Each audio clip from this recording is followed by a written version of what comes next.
Hello, नमो नमः। आज फिर जयपाल शास्त्री संस्कृत चैनल में आप सभी का हार्दिक अभिनंदन है, स्वागत है। हम नीति शतक के विषय में पढ़ रहे हैं जो भर्तृहरि द्वारा लिखित है। इसमें 3 शतक हैं, वैराग्य शतक, श्रृंगार शतक और नीति शतक। तो हमारे जो परीक्षा है, पाठ्यक्रम है बीए प्रथम वर्ष अचटेट या नेट, उसके अंदर ये नीति शतक के 1 से लेकर के 50 श्लोक लगे हुए हैं।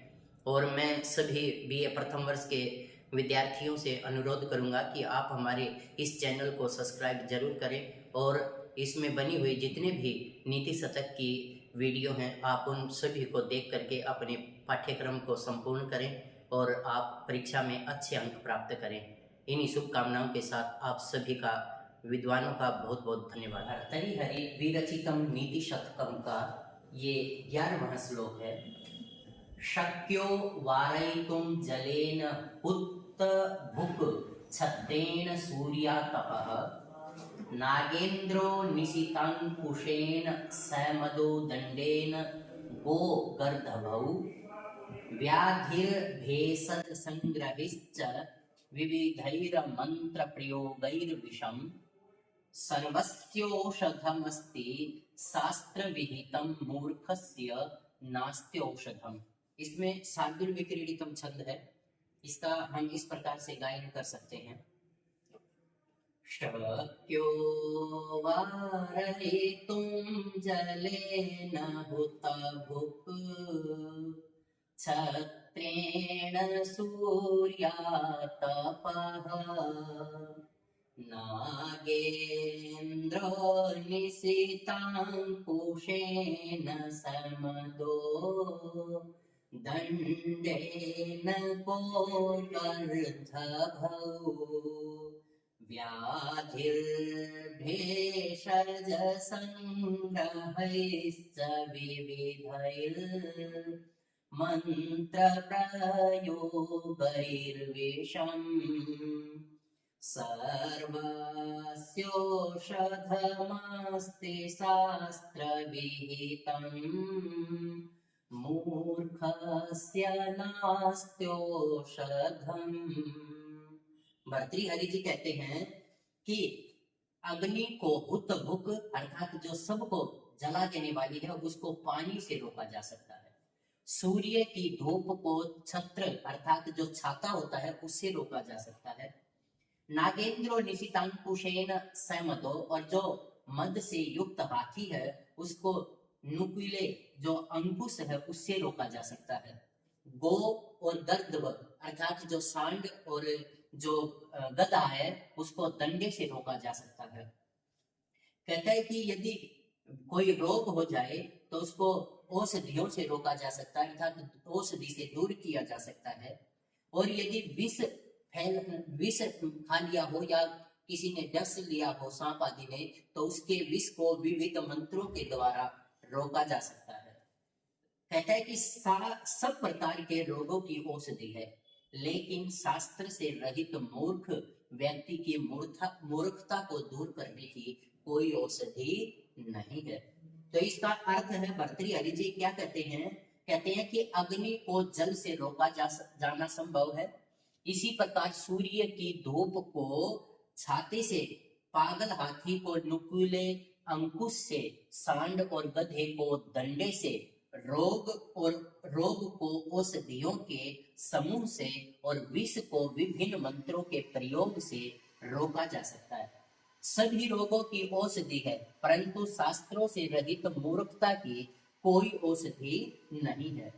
तो यहाँ पर भर्तृहरि ने मूर्खता के दूर करने का कोई साधन नहीं बताया है। इसमें विशेष क्या चीज बताई है भर्तृहरि ने?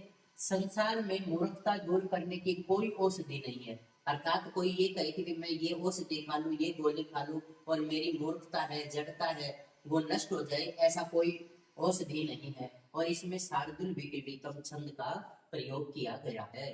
भर्तृहरि विरचितम नीति शतकम का ये 12वां श्लोक है।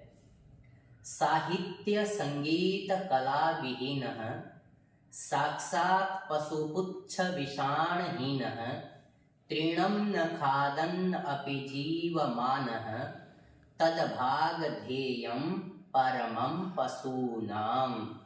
इसका आप गायन भी कर सकते हैं। साहित्य संगीत कला विहीनः साक्षात् पशुपुच्छ विषाणहीनः तृणं न खादन्नपि जीवमानः तद्भागधेयं परमं पशूनाम। भर्तृहरि अपने नीति शतक में शिक्षा देते हुए कहते हैं कि जो मनुष्य साहित्य संगीत कला से रहित है वह साक्षात पुच्छ और विषाण सींगों से हीन पशु के समान है। ये पशुओं का सौभाग्य है कि वह घास न खाते हुए इस पृथ्वी पर जीवित है, नहीं तो बेचारे इन पशुओं को चारा भी नहीं मिलता। तो पशुओं में और इन ज्ञान से रहित मनुष्यों में यही अंतर है कि पशु घास खाते हैं और वो घास नहीं खाते। तो इसका अर्थ है कि साहित्य संगीत और कला से रहित मनुष्य पूंछ और सींग से रहित साक्षात पशु के समान है। वह घास न खाता हुआ भी जी रहा है। यह पशुओं का बड़ा सौभाग्य है कि ये मनुष्य घास नहीं खा रहा है। इसमें विशेष क्या चीज बतलाई? इसमें भर्तृहरि ने मनुष्य के लिए ज्ञान आवश्यक बताया है, अर्थात ज्ञान के बिना मनुष्य पशु के समान है।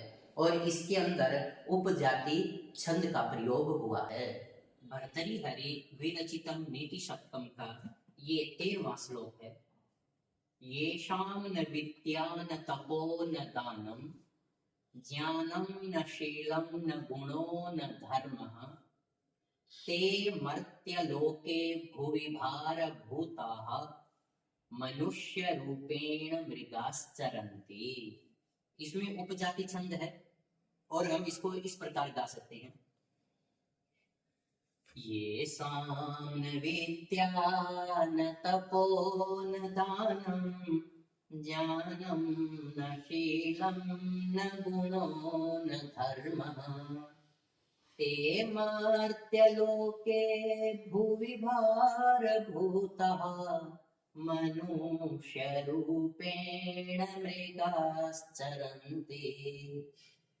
येषां न विद्या न तपो न दानम, कहता है कि जिस मनुष्य के पास न विद्या है न तप है न दान है, ज्ञानम न शीलम न गुणो न धर्मः, न ज्ञान है न अच्छा स्वभाव है न गुण है न धर्म के कार्य करता है, ते मर्त्य लोके भुवि भारभूताः, वे मनुष्य इस पृथ्वी लोक पर मनुष्य रूपेण मृगाश्चरन्ति, भार के स्वरूप हैं और मनुष्य के रूप में मृग जो पशु हैं उनके समान इस पृथ्वी पर विचरण करते हैं। तो इसका अर्थ भर्तृहरि ने क्या बतलाया? भर्तृहरि जी कहते हैं कि जिन मनुष्यों के पास विद्या नहीं है, तप नहीं है, दान नहीं है, ज्ञान नहीं है, सदाचार नहीं है, गुण नहीं है, धर्म नहीं है, वे मनुष्य इस पृथ्वी लोक पर भार स्वरूप होते हुए मनुष्य का रूप धारण करके पशु के रूप में विचरण करते हैं। इसमें विशेष है कि मनुष्य को गुण धारण करने का प्रयास करना चाहिए, अर्थात यदि मनुष्य के अंदर गुण है तो संसार में पूजा जाता है, तो मनुष्य के द्वारा गुणों को धारण करना चाहिए और इसमें उपजाति छंद है।